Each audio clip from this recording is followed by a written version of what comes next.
श्री अकाल, नमस्ते, आदाब सभी भाइयों को। तो आज आपका भाई बहुत टाइम के बाद संधू बैकपैकर फिर से आपके सामने हाजिर हो गया है एक नई जानकारी और एक अच्छी जानकारी के साथ। आपके सामने आज मैं हाजिर हुआ हूँ। तो आज का जो हमारा टॉपिक रहने वाला है बहुत ही अहम जानकारी के रिलेटेड है। आज मैं आपको एक ऐसी न्यूज़ सुनाऊंगा कुछ जो आने वाला 2024 है, जिसकी 2024 में फाइलें लग रही हैं, ठीक है, या दिसंबर में उसकी फाइलें लगनी है। उसके लिए बहुत ही बड़ी खुशखबरी की बात है। और आगे वीज़ा के बारे में बताऊंगा। अभी तो जुलाई के वीज़े भी कई लोगों के पेंडिंग चल रहे हैं, अगस्त के लोगों के वीज़े बहुत भर भर के आ रहे हैं, जुलाई वालों के वीज़े अभी पेंडिंग में चल रहे हैं। और सितंबर कब शुरू होगा, भाइयों का ये भी टॉपिक है कि भाई सितंबर के वीज़े कब आने शुरू होंगे, ठीक है। अक्टूबर का चलो अभी टाइम लगेगा। तो ये सभी टॉपिक आज मैं आपके सामने शेयर करूंगा। और एक ऐसी बात भी शेयर करूंगा जो फ्रॉड आजकल एजेंट लोग कर रहे हैं, उनसे बचने के लिए आपसे ये भी बात करूंगा कि किस तरीके से उनसे बचा जा सकता है। चलिए वीडियो की शुरुआत करता हूं। और वीडियो की शुरुआत करने से पहले आपसे सभी से थैंक यू कहता हूं कि जो मेरे चैनल को इतना प्यार दे रहे हैं, इतना अच्छा चैनल ग्रो कर रहा है। और सभी के साथ मैंने देखा है कि कई बंदे जिनके 200 300 लोगों के ग्रुप बने हुए हैं, वो अपने ग्रुप में भी वीडियो शेयर कर रहे हैं मेरा साथ देने के लिए।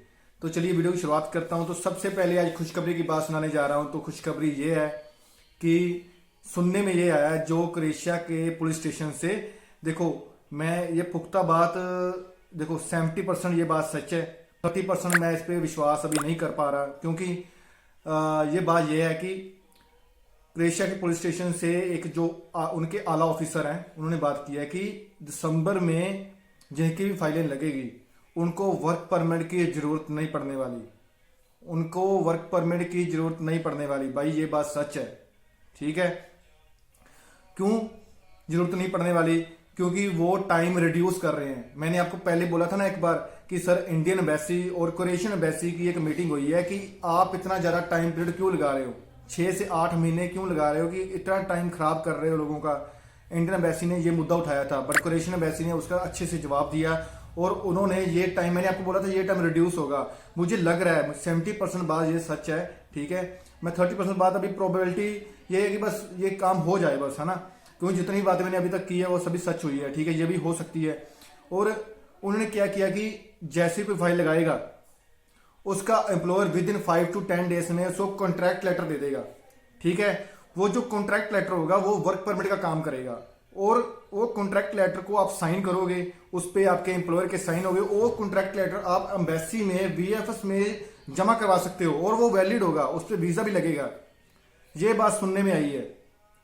और देखो पहले आपका आता था, पहले आप फाइल लगाते थे 10 दिन में आपका कॉन्ट्रैक्ट लेटर आता था, 10 दिन लगते थे, ठीक है। चाहे 20 दिन लगे, चलो 1 महीना लग गया, चलो ठीक है। उसके बाद 3 महीने लगते थे वर्क परमिट आने में, 4 महीने खा गया वर्क परमिट, कि वर्क परमिट इश्यू होने में 4 महीने लग गए। उसके बाद एम्बेसी ने 90 से 100 दिन लगा लिया, सीधा सीधा 7 महीने हो गए, ठीक है। इसमें ना तो किसी एजेंट की गलती बोल सकता हूं, हाँ जहां पे एजेंट की गलती है वो मैं आपको आज बताऊंगा, ठीक है।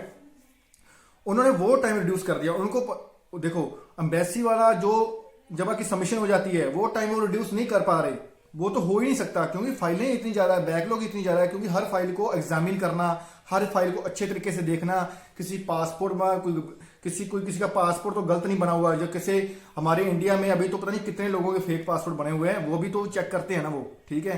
वो भी इंटरपोल से चेक करवाते हैं या अपनी क्रोएशिया एम्बेसी अपने पुलिस स्टेशन से चेक करवाते हैं, ठीक है।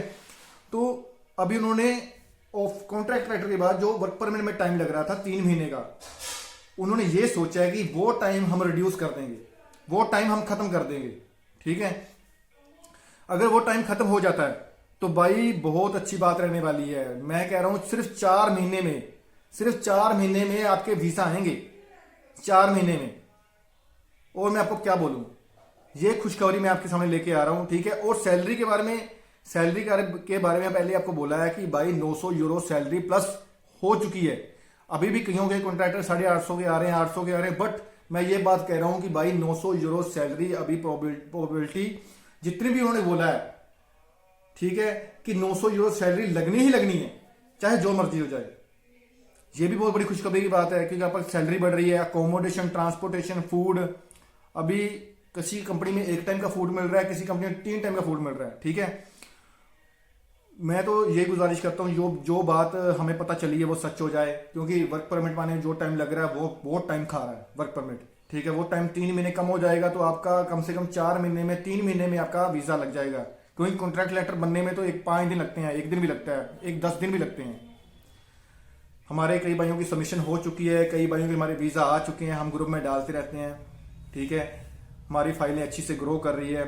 कुछ भाइयों के अभी तक वर्क परमिट आने हैं, कुछ कंपनीज होती हैं जो बहुत ज़्यादा टाइम लगाती है। ठीक है, तो सभी का काम अच्छे से होगा। हाँ, अभी जो बात करने वाला हूँ कि भाई लोगों का ये है कि कईयों के जुलाई के 4 तारीख जुलाई का वीज़ा फंसा हुआ है, किसी का 8 का फंसा हुआ है, किसी के पूरे जुलाई के कई बंदे वीज़े फंसे हुए हैं, और अगस्त के वीज़े भर के आ रहे हैं भाई। अगस्त के इतने वीज़े आ रहे हैं, आप क्या ही बोलोगे यार। जुलाई के वीज़ा इसलिए कईयों के रुके हुए हैं, जैसे कई बार एम्बेसी फ़ोन करती है, आप फ़ोन नंबर तो अपना डाल देते हो बीच में, एम्बेसी फ़ोन करती है तो आप कई बार अननोन नंबर समझ के फ़ोन उठाते नहीं हो, तो वो एम्बेसी फिर आपकी फाइल डिले में डाल देती है। ठीक है, एम्बेसी ने कॉल किया और तभी तो आपके लिखा आता है वहाँ पे कि आपको एम्बेसी ने कॉल किया और आपने कॉल रिसीव नहीं किया। ठीक है, तभी तो वो लिखा आता है। आप सतर्क रहिए, किसी टाइम भी एम्बेसी का फोन आ सकता है, उसको उठाना तो पड़ेगा ही आपको। ठीक है, अगर ना उठाओगे तो आपका और डिले हो जाएगा काम। ठीक है, और ये भी सुनने में आया कि भाई लोग एजेंट लोग ये बोल रहे हैं कि वीजा जिनके वीजा आ रहे हैं, एजेंट लोग ये बोल रहे हैं कि 1000 यूरो जमा करवाना पड़ेगा, 1000 यूरो जमा करवाना पड़ेगा एज अ सिक्योरिटी। देखो मैं तो ऐसे कहता हूं, अगर आपको एजेंट पे विश्वास है, अगर आपका एजेंट सही है, सच आपको सच्चा लगता है, तो तब आप उसको पेमेंट देना। ठीक है, अगर आपको डाउटफुल है तो भाई पेमेंट मत देना, कल को आपकी पेमेंट 1000 यूरो भी फंस जाएगी। आप 5.5-6 लाख रुपए, 6.5-7-8 लाख रुपए भी दे रहे हो, पेमेंट दे रहे हो, 1000 यूरो एक्स्ट्रा भी दे रहे हो। ठीक है, और पेमेंट फंस जाए कल को, वो 90,000 तो फंस गया ना। तो सोच समझ के पेमेंट देना। ठीक है, तो कईयों की पेमेंट ऐसे फंस रही है, जानबूझ के एजेंट पैसे ले लेते हैं और जानबूझ के वहां पे काम दिलवाने का नखरा करते हैं। काम आपको काम नहीं आता, इसलिए आपको आपके 1000 यूरो मिट्टी हो गए हैं। तो ऐसा किसी को पेमेंट देने की जरूरत नहीं है, किसी पे विश्वास है तभी देना। ठीक है, और जुलाई वालों के वीजे आने शुरू हो जाएंगे, थोड़ा फंस गए थे वीजे आने शुरू हो जाएंगे, अगस्त वालों के वीजे आ रहे हैं, और सितंबर वालों के वीजे मेरी प्रेडिक्शन है जो सच साबित होगी, सितंबर वालों के नवंबर के एंडले हफ्ते में वीजे आने शुरू हो जाएंगे मेरी प्रोबेबिलिटी के हिसाब से। और दिसंबर में उनके बरबर के वीजे आने शुरू हो जाएंगे सितंबर वालों के। अक्टूबर वालों के बीच भी जैसे दिसंबर शुरू होगा, सेकंड वीक खत्म होगा, दिसंबर का सेकंड वीक खत्म होगा, तो जिनके भाइयों के अक्टूबर के वीजे लगे हुए हैं, सबमिशन हुआ है, उनके वीजे भी आने शुरू हो जाएंगे। थोड़ा प्रोसेस फास्ट हो रहा है, इसलिए मैं आपको बोल रहा हूँ। तो ये बातें जितनी मैंने आपको बताई है, देखो परसेंटेज 100% चल रहा है अभी तो क्रोएशिया का।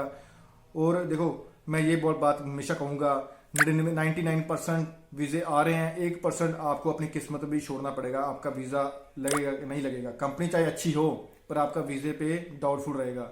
देखो ऑफर लेटर पे जिसका भाई का ऑफर लेटर आ रहा है, ठीक है, उस पर ऑफर लेटर पे भी उसका सैलरी लिखा हुआ है कि सैलरी कितनी है।